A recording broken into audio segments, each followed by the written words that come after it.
How's it going, Peng Pirates crew? It's Adrian and we're back with another video. So I just got back from a work conference, a physics conference, but I just needed to get this video out very quickly because this is insane news that we just got. So for those of you that don't know, today Bandai released a new banned and restricted card notice, and this is specifically only for us English players in NA. So it has nothing to do with Japan. We have separate ban lists, and this is going to be like the first kind of, stray away from that. And what's even crazier about this ban list is it's taking effect really fast. This ban list is going effective on July 28th, which means that if you're in the July 29th regional, you will not be able to play these cards. So I really urge you guys to watch the whole video. We're going to be talking about what the effects of these bans are, but I'm sure I'm keeping you guys kind of in suspense here. So let's get right into what cards were banned and why.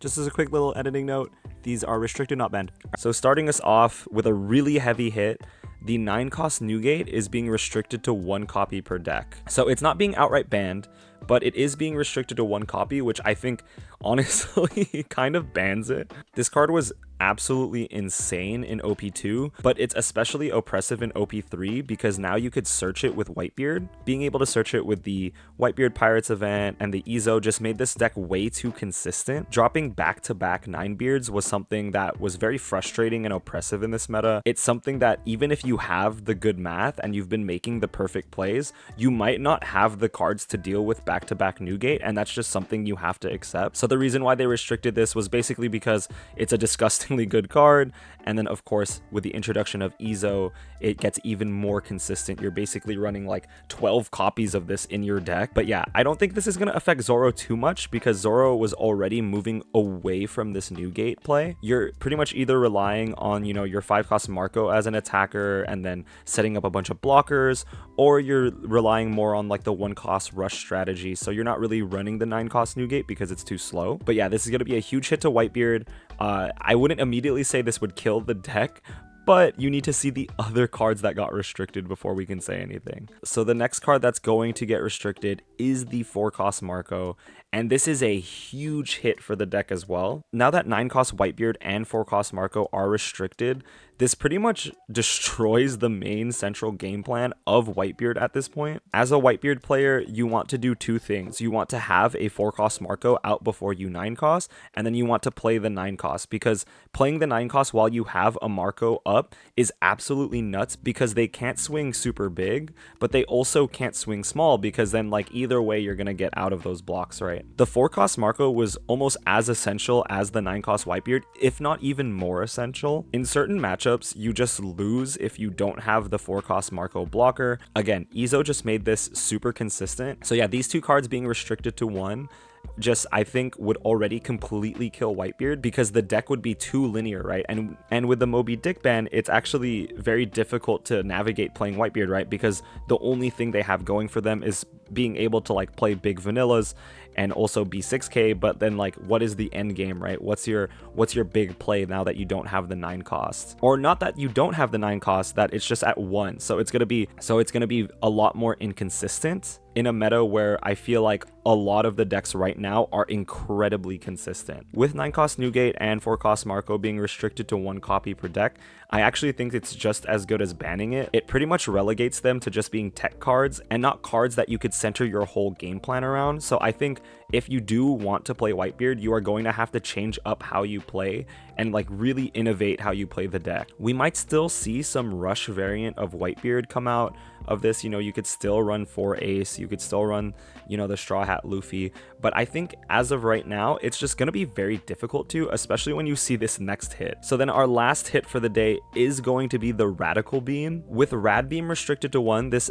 actually isn't a Whitebeard specific hit anymore. This is hitting just any deck that has anything to do with red, right? And I agree with these 3 hits honestly, especially the Radical Beam hit, because it didn't really seem fair that red has all of these amazing defensive options while also having the best aggressive options in the game. And this was especially frustrating in OP3 because it really felt like red just had it all, right? They had really good removal, they had really good board presence, and then on top of that, they had things like Radical Beam and 4-cost Marco to kind of give them an insane late game defense. But yeah, the Radical Beam being gone, I think just completely kills Whitebeard. It's going to be very difficult for Whitebeard players to come back from these restrictions, I think, and I don't know if it's possible, to be honest. It would be hilarious if I was proven wrong, but I just don't really see a better way to play Whitebeard. It's just now I feel like a lot of the strategies will be more inconsistent. With this Radical Beam hit, it's going to make red a lot less defensive. And yeah, all in all, I totally agree with it. I think Radical Beam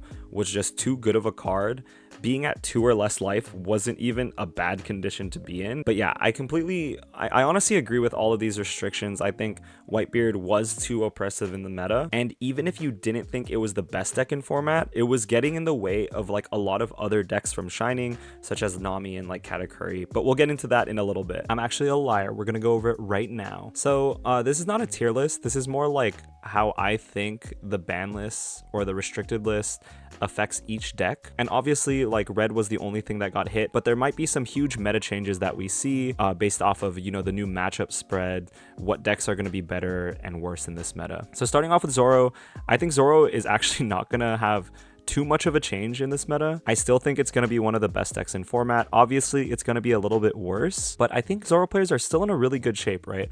They still have access to Fire Fist. They still have access to all of their rush cards and a lot of their one-cost aggression, so it's not going to be that bad. Also, Whitebeard was still a really sus matchup for Zoro. Like, it was still, you could definitely still win as the Zoro player. It was just a lot harder on the Zoro player than the Whitebeard player. But yeah, at the end of the day, I don't think Zoro is going anywhere. There's just a lot more variance in this deck, and I think these hits aren't going to really affect it. In terms of law, I also don't think there's going to be too much of a change, to be honest. But, you know, Shannon Cole from PX3 was able to win OCE regionals without running any events, so I don't know how much of a change that's going to make running no Radical Beam. And also its meta matchups like kind of equal out, right? Because Zoro players will probably get more popular, but also Katakuri players will get more popular, so the matchups are kind of 50-50 in my opinion. I do think this moves on to like this tier or this tier depending on what deck is going to get more popularity.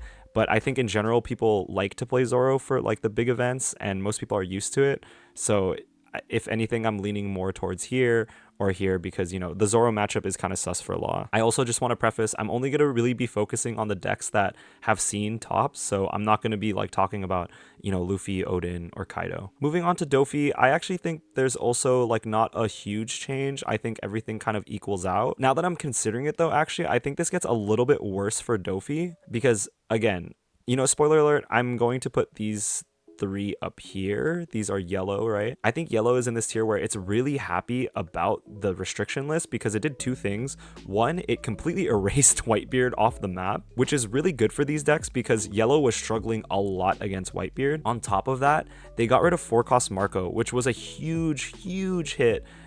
Because a lot of the times red players could just kind of like take as much life as they wanted to and just pray they get the 4-cost Marco blockers to just like completely invalidate yellow. But now they only have the 1 4-cost Marco that you have to deal with. So if you have something like a Thunderbolt in hand, they're gonna end up dying anyway. But yeah, I think because these placements go up, Dofi actually gets a little bit worse because that matchup is a little bit harder. And then of course, I'm not going to spend like any time on this. I think Whitebeard is like, oh, I'm in a bad spot. This list was a Whitebeard hitted list. So it's like, obviously it's going to be the worst. In terms of Kinemon, I think this gets a little bit improved, especially since now you only have to worry about 1 4-cost Marco. It's very easy to rest that Marco with something like an Okiku or, you know, like a Paradise Totsuka. So only having to deal with 1 is pretty good. Again, this could be even like no change to like a little bit worse depending on yellow's placement, because I feel like the yellow matchup is a little bit sus for Kinemon specifically because you don't always have access to that double swing like Kid does. And when you do have access to the double swing, it could always get something like Katakuri, so it's really tough. I'm also going to put Ivankov and Crocodile in the same tier. Crocodile was actually pretty good against Whitebeard because you could bounce a lot of his early game plays, but I think into other decks, you know, like Law, and then of course into yellow because it's going to get more popular, the blue decks in general are going to be a little worse, aside from 1, which we'll talk about in a little bit. I'm also going to put all of the black leaders, so Lucci and Smoker, in this tier. Again, for kind of the same reasoning with Doflamingo, these decks were really good into Whitebeard because you didn't really allow them to have a board to swing at you with, and then what you can do is you could just set up blockers like Fukuro and Borsalino, and there's not a lot of things that the Whitebeard player could do if you just have the nuts, right? But because these yellow players are going to be, you know, more out and about, it's going to be harder to play black just because that matchup is naturally harder. I feel like Whitebeard's place in the meta like really held yellow down in the tiers, but now that it's gone, like yellow can really flourish and actually become a meta contender. Honestly, I'm really happy about these red hits, dude, but the stray that Ace took this format is nuts. I don't see a lot of players thinking about this, but like when you hit Whitebeard, you hit Ace too. Hitting the 4-cost Marco was already a huge hit for Ace, but hitting the best event that you could search off of Striker and Buggy is absolutely nuts. You could definitely still play Ace and do like Ace things, but it's going to be a lot harder for you to do that, right? Because you've lost a lot of your late game defense without Radical Beam. You know, if you use the one Radical Beam, you're done. If your 4-cost Marco gets popped, you're done. And then also, again, yellow is going to get more popular, so it's going to be harder to play Ace. There's not a whole lot of reasons to play Ace because it's going to be harder to survive in the late game where you kind of thrive because you've like removed everything. So it's going to be really tough on Ace players. I can't believe he caught a stray like this, but I mean, I guess it had to be done because Whitebeard was such a menace. All right, this might be a hot take, honestly, but I think Nami is going to get really good this format. When you think about Nami's matchup spread, she actually has really good matchups into like most of the meta decks that we see right now. She has amazing matchups into black and yellow because they take a while to start up. She also doesn't have a bad matchup against Zoro because you're able to like counter out of a lot of their attacks. And then of course that Ace matchup is going to be like a lot better since they can only run one of the 9-cost Whitebeard. But their worst matchup was undoubtedly Whitebeard. So now that Whitebeard is gone, I feel like Nami players are going to have a lot more wiggle room in terms of their matchup spread, especially at the regional level. If you get a spread that's like Zoro, Katakuri, and Lucci, like it's not going to be that hard to manage compared to like if you got like a Zoro and a Whitebeard spread. So I'm going to be honest, I do think Nami is going to be a pretty good deck to run in this format. But what do you guys think about this? Am I crazy or what? And then also, I think that Kid is a little bit more improved than Kinemon. The reason for why Kid is a little bit higher than Kinemon is because Kid always has access to his double swing pretty much, while Kinemon you have to have the Odin on the field. But only having to worry about one 4-cost Marco is so manageable because, again, if you have something like an Okiku, if you have something like a Paradise Totsuka, you could just full swing in with your leader. You don't have to have the Odin on board to do that. And then finally, the last one I'm going to talk about is Luffy. I do think this gets a little bit worse for Luffy. With the Radical Beam hit, it kind of...